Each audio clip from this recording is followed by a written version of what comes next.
जरा एक बात सोचिए, घर में सबसे ज्यादा काम कहाँ पर होता है, सबसे ज्यादा पैसा कहाँ पर खर्च होता है और सबसे ज्यादा गलतियां कहाँ पर होती है? तो वो होती है किचन में। और जिन गलतियों के बारे में हम आज के वीडियो में देखने वाले हैं, वो गलतियां जो है मैंने खुद साइट के ऊपर देखी है। जब किचन बन चुका होता है, सब कुछ फिक्स हो जाता है और तब घर वाले कहते हैं यार ये नहीं करना चाहिए था, तब सुधरने का मौका नहीं होता है।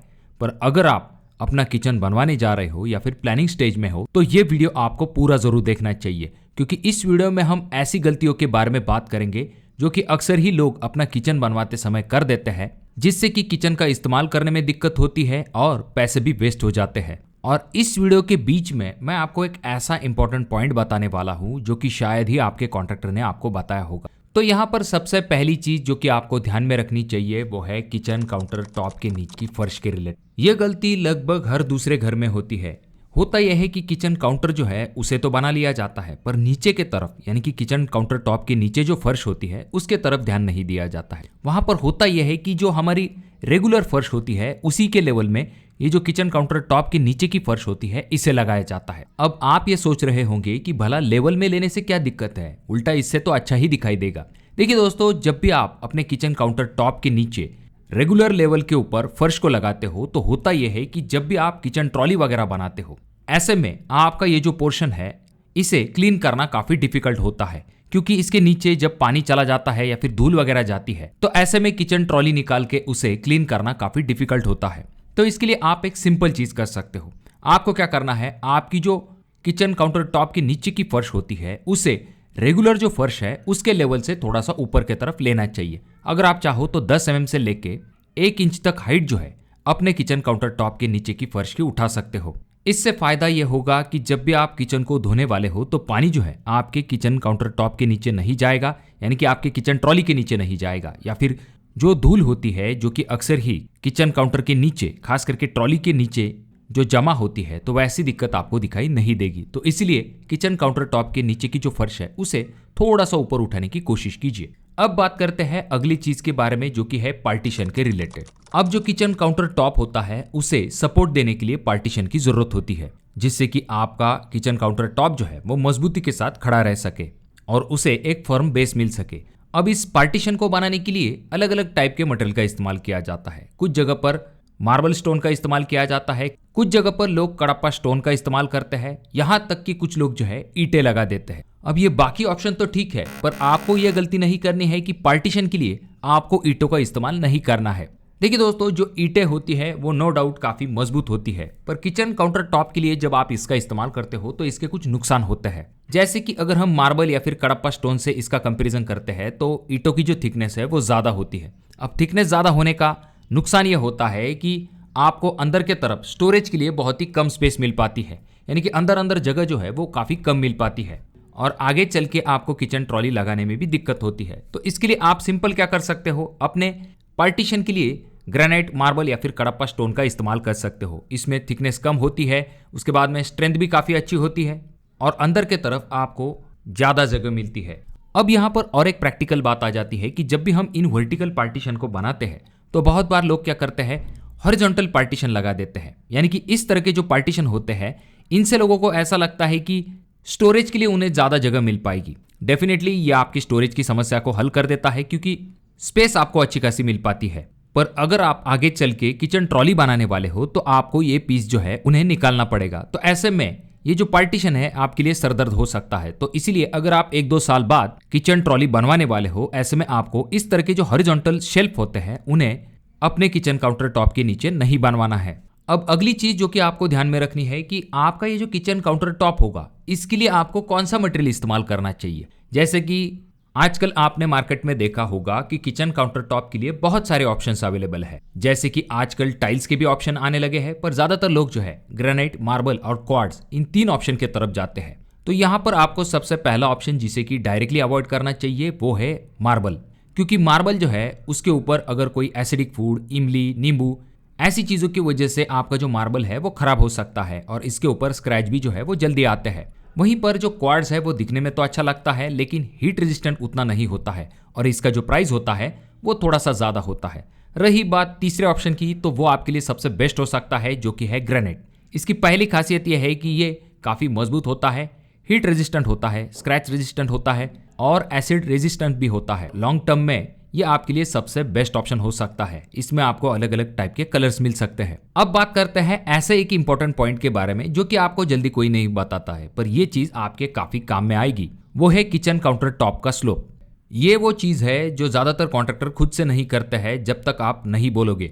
आपको क्या करना है, किचन काउंटर टॉप का जो स्लोप है वो हल्का सा किचन सिंक के तरफ देना है, एकदम हल्का सा। ये हल्का सा स्लोप जो होता है, इसका फायदा ये होगा कि जब भी आपके किचन काउंटर टॉप के ऊपर कोई पानी गिरेगा तो ऑटोमेटिकली आपके सिंक के तरफ चला जाएगा और आपका काउंटर जो है वो हमेशा ड्राई रहेगा। यहाँ पर आपको ये भी ध्यान में रखना है कि स्लोप एकदम हल्का होना चाहिए, कुछ में ही आपको इस स्लोप को रखना है। और यहाँ पर आपको ये भी ध्यान में रखना है कि आपका जो किचन सिंक होगा वो आपको अंडर माउंट किचन सिंक लगवाना चाहिए, ओवर माउंट किचन सिंक आपको नहीं लगवाना है। क्या होता है, जब भी आप ओवर माउंट किचन सिंक लगाते हो तो उसकी कॉलर जो है वो किचन काउंटर टॉप से थोड़ी सी ऊपर की तरफ होती है, तो हमारा ये जो स्लोप है इसका पानी जो है वो सिंक के पास जाकर ठहर जाएगा। तो ऐसे में आपको क्लीनिंग में भी काफी दिक्कत हो सकती है। तो इसीलिए अगर आपका अंडर माउंट किचन सिंक है, पानी जो है वो आराम के साथ सिंक के अंदर चला जाएगा बिना किसी रुकावट के। अब किचन काउंटर बनाते समय अगली चीज जो कि आपको ध्यान में रखनी चाहिए वो है फेशिया पट्टी। ये दिखने में छोटी है पर काम में काफी बड़ी है। अब फेशिया पट्टी यानी कि किचन काउंटर टॉप के सामने आप इस तरह की ये जो पट्टी देख रहे हो, इसे साइट की भाषा में फेशिया पट्टी कहा जाता है। इसका फायदा यह होता है कि जब भी आपके किचन काउंटर टॉप के ऊपर कोई पानी गिरता है तो वो सीधा आपके फर्श के ऊपर गिरने के बजाय इस फेशिया पट्टी की वजह से रुक जाता है और आपने जो किचन काउंटर टॉप के ऊपर स्लोप निकाला है उसकी मदद से पानी जो है वो आपके सिंक की तरफ चला जाता है। आजकल कुछ जगह पर ट्रेंड के चलते लोग इस फेशिया पट्टी को नहीं लगाते हैं, तो आपको ऐसी गलती बिल्कुल भी नहीं करनी है। अगर आप ऐसा नहीं करोगे तो जब भी आपके किचन काउंटर टॉप के ऊपर कोई पानी, दूध, तेल ऐसी चीजें गिर जाएंगी तो वो सीधा आपके फर्श के ऊपर आ सकती है, जिसके ऊपर से फिसल के गिरने के चांसेस काफी बढ़ जाते हैं। तो इसीलिए आपको ये गलती बिल्कुल भी नहीं करनी है, फेशिया पट्टी को जरूर लगवाएं। अब बात करते हैं नेक्स्ट चीज के बारे में जो कि आपके पीठ दर्द को हमेशा के लिए कम कर सकता है। जब भी हम किचन काउंटर टॉप बनाते हैं तो वहां पर ऐसा देखा जाता है कि किचन काउंटर टॉप की हाइट जब गलत ली जाती है तो ऐसे में कमर में और गर्दन में दर्द की शिकायत रहती है। तो ऐसे में आपको इंडियन स्टैंडर्ड के हिसाब से किचन काउंटर टॉप की जो हाइट है वो 31 इंच से लेके 33 इंच के दरमियान रखनी चाहिए।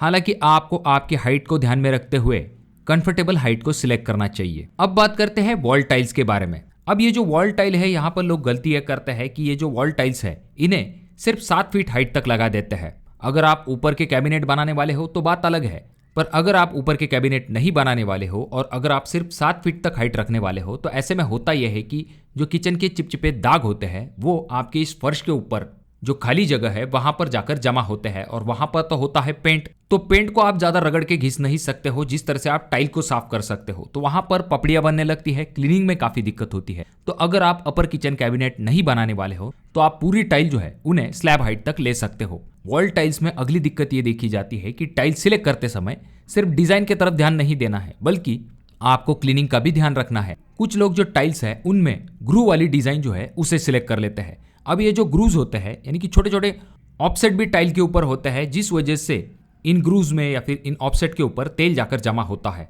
और इन्हें क्लीन करना काफी डिफिकल्ट हो जाता है या फिर बार बार आपको क्लीन करना पड़ता है। तो इसके लिए आपको क्या करना है, ग्लॉसी फिनिश वाली टाइल अगर आप लेते हो प्लेन तो उसे क्लीन करना काफी आसान होता है मैट के कंपेरिजन में, और इसके ऊपर आपको प्लेन डिजाइन का सिलेक्शन करना है। अब अगली चीज जो कि आपको आपके किचन में जरूर ध्यानपूर्वक कर लेनी चाहिए वो है वेंटिलेशन, किचन के सेहत का मामला। जब भी आप किचन का इस्तेमाल करते हो तो किचन में गैस, धुआं, नमी ये सब चीजें बनती है और अगर वेंटिलेशन सही नहीं होगा तो घर के अंदर ये सभी चीजें घूमती रहेगी। किचन के अंदर आप चिमनी और एग्जॉस्ट के अलावा अगर पॉसिबल है तो कम से कम 2 या फिर कम से कम 1 विंडो जो है वो आपके किचन के अंदर होनी चाहिए। और खास करके जो घर होते हैं वहां पर प्लेटफॉर्म के सामने हम ये जो विंडो बनाते हैं तो इसकी हाइट आपको थोड़ी सी कम रखनी चाहिए, विड्थ ज्यादा रखनी चाहिए। अब जैसा कि आप इस अगले वीडियो में भी देख सकते हो, विड्थ ज्यादा होने का फायदा यह होता है वेंटिलेशन प्रॉपर तरीके से होता है, पर हाइट हमें क्यों कम रखनी है। देखिए दोस्तों, जैसे कि हम 4 फीट हाइट रखते हैं तो यहाँ पर आपको 3 ही फीट हाइट रखनी चाहिए। इससे फायदा यह होगा कि जो आपका गैस स्टोव है इसके सामने डायरेक्टली विंडो न आने की वजह से हवा जो है वो आपके गैस स्टोव की जो फ्लेम है उसे नहीं बुझा पाएगी। और अगर आपने खिड़की की हाइट ज्यादा रख ली तो डायरेक्टली ये जो हवा है आपके गैस के ऊपर आएगी और आपकी फ्लेम जो है वो बुझ जाएगी। तो इसीलिए हाइट जो है, एग्जाम्पल के लिए जैसा कि आप इस अगले वीडियो में देख सकते हो, इस तरह की विंडो आपको किचन काउंटर टॉप के सामने बनवानी चाहिए। यानी कि आपके किचन प्लेटफॉर्म से इस विंडो की जो हाइट है वो कम से कम 1 फीट से आगे स्टार्ट होनी चाहिए। अब बात करते हैं किचन के डायरेक्शन के बारे में। ये बहुत सारे लोग सवाल पूछते हैं, बहुत सारे लोग वास्तु को भी मानते हैं। तो इसीलिए अगर आप वास्तु के हिसाब से किचन को बनवाना चाहते हो, ऐसे में आपको साउथ ईस्ट डायरेक्शन में यानी कि आग्नेय कोण में किचन को बनवाना चाहिए। ये सबसे अच्छा माना जाता है। अगर आपके घर की प्लानिंग हो रही है तो ऐसे में आप इस डायरेक्शन के बारे में सोच सकते हो। अब बात करते हैं अगले इंपॉर्टेंट पॉइंट के बारे में, जो कि है स्टोरेज रैक की बनावट। अब किचन रैक बनाने के लिए आपके सामने अलग अलग ऑप्शंस आ जाते हैं। इनमें से बहुत सारे लोग ग्रेनाइट की या फिर कडप्पा स्टोन पत्थर की किचन रैक बनाते हैं। तो किचन रैक बनाते समय आपको एक सिंपल लॉजिक ध्यान में रखना है कि नीचे के जो कंपार्टमेंट है वो बड़े होने चाहिए और ऊपर के छोटे। अब इसके पीछे क्या लॉजिक है? देखिए दोस्तों, जो बड़े बर्तन होते हैं वो हम नीचे की तरफ रख सकते हैं, जिससे कि हमें उन्हें निकालने में और रखने में ज़्यादा दिक्कत नहीं होगी। अगर आप बड़े कंपार्टमेंट ऊपर कर देते हो तो ऐसे बड़े बर्तनों को निकालने में आपको काफ़ी दिक्कत हो सकती है। तो इसीलिए छोटे डिब्बे और हल्के डिब्बे ऊपर की तरफ होंगे और जो हेवी डिब्बे होंगे वो नीचे की तरफ। तो अगर आपके कोई सवाल है तो कमेंट बॉक्स में कमेंट जरूर कीजिए। वीडियो अगर आपको अच्छा लगा हो तो जरूर इसे लाइक कर दीजिए। बहुत ज़्यादा ही अच्छा लगा हो तो अपने दोस्तों के साथ जरूर शेयर कीजिए।